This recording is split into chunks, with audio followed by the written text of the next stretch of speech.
امام نسائی کا واقعہ بتانا چاہتا ہوں۔ اب بنو امیہ کا دور گزر گئے، اب بنو عباس کا تھا، بنو عباس کا دور ہے جب امام نسائی ہوئے، سیاستہ کے ایک امام۔ انہوں نے دیکھا دمشق میں مقیم تھے تو دیکھا کہ برسر منبر حضرت علی مرتضیٰ کو گالیاں دی جاتی ہیں۔ ان کا دل دکھا، بہت دکھی ہوئی اور حزین اور غم زدہ ہو کر آپ فلسطین کی طرف ایک گاؤں میں چلے گئے تو آپ کا دل دکھا کہ گالیاں دی جاتی ہیں مولا علی المرتضیٰ کو۔ آپ فلسطین کے قصبے میں جا کے بیٹھے اور آپ نے جرأت کی اور مولا علی المرتضیٰ کے فضائل و مناقب پر حدیث کی کتاب لکھی۔ پہلی کتاب تھی جو ائمہ صحاح ستہ میں سے کسی ایک نے حضور کے صحابہ میں سے یا اہل بیت میں سے کسی ایک پر پوری کتاب لکھ ڈالی۔ نہ امام بخاری نے کسی کے لیے لکھی تھی، نہ امام مسلم نے، نہ ترمذی، نہ ابو داؤد، نہ ابن ماجہ تو بعد میں آئے، کسی نے نہیں، نہ انہوں نے۔ ہر ایک نے اپنی کتاب میں مناقب اور فضائل صحابہ کرام اور اہل بیت کے درج کیے تھے، ایک مستقل کتاب نہیں لکھی تھی۔ انہوں نے 194 حدیثیں، کتنی؟ 194 احادیث متصل مرفوع اسانید کے ساتھ مولا علی المرتضیٰ کی شان میں تخریج کی اور خصائص علی ابن ابی طالب کے نام سے کتاب حدیث کی مرتب کر دی۔ سیدنا علی شیر خدا کے مناقب پر 194 احادیث کی تخریج کی اور کتاب لکھی۔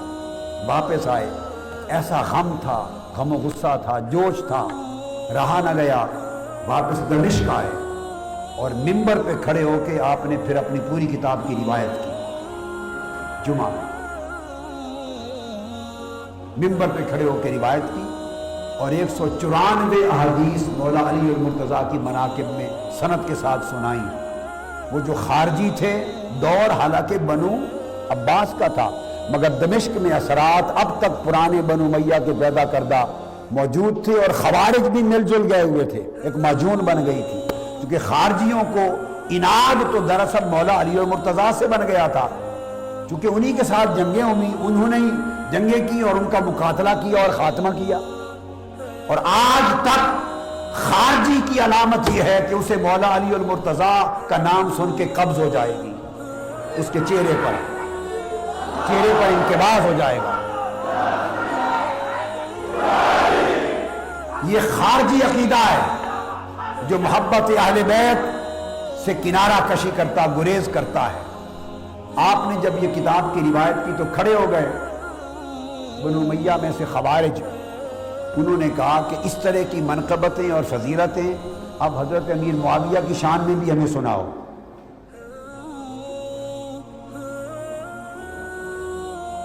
اب یہ کہنا ان کا کہ حضرت امیر معاویہ کی محبت کی وجہ سے نہیں تھا، ان کو ان سے محبت نہیں تھی، خوارج تھے، وہ صرف فتنہ گری چاہتے تھے، نام استعمال کیا کہ حضرت معاویہ کی شان میں بھی ایسے مناقب روایت سنائیں۔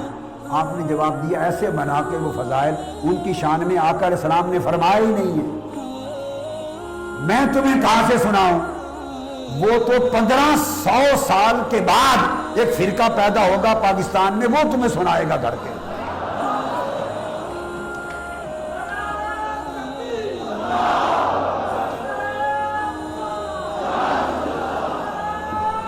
وہ تو 1400-1500 سال کے بعد ایک فرقہ پیدا ہوگا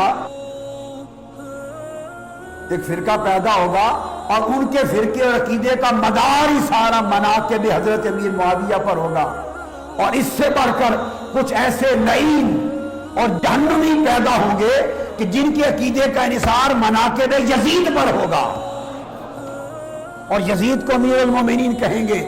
ان لعینوں سے سننا اور ان جہنمیوں سے سننا، وہ دشمنان اہل بیت ہوں گے۔ میں تمہیں کہاں سے سناؤں؟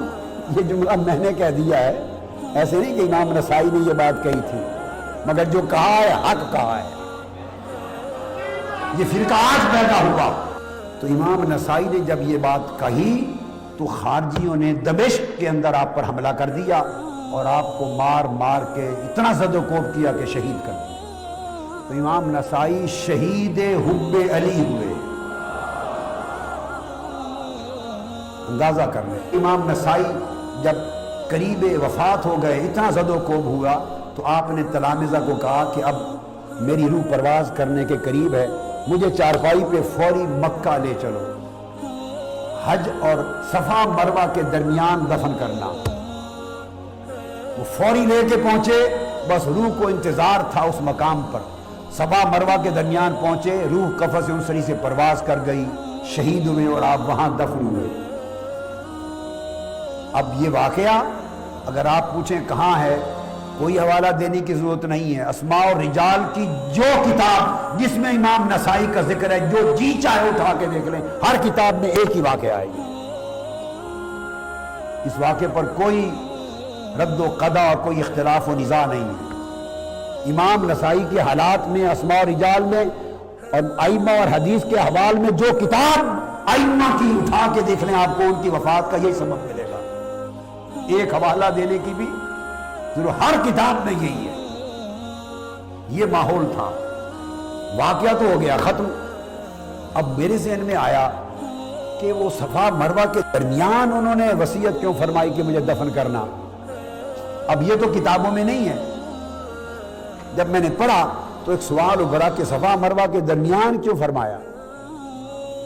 تو دل میں اللہ پاک نے القاء کیا اور میرے دل میں یہ جواب مجھے اس سوال کا ملا، اور یہ ایک ذوقی بات تھی، اور جہاں جو لوگ جن کو حاضری نصیب ہوتی ہے ان کو سمجھ آ جائے گی کہ چونکہ حضرت علی کے مناقب پر شہید ہوئے تھے، صفا مروہ اس لیے کہا کہ صفا اور مروہ کے درمیان باہر کی طرف محلہ بنو ہاشم ہے، وہیں مولا علی اور مرتضیٰ کا گھر تھا، وہیں حضرت خدیجہ الکبریٰ کا گھر تھا، وہیں سیدہ فاطمہ، تو تمام بنو ہاشم، حضرت عبد المطلب اور حضرت عباس، کل بنو ہاشم، باب بنی شیبہ، بنو عباس، جب صفا مروہ آپ کرتے ہیں تو آپ کو سارے دروازے محلہ بنو ہاشم کے اندر کھلتے نظر آتے ہیں۔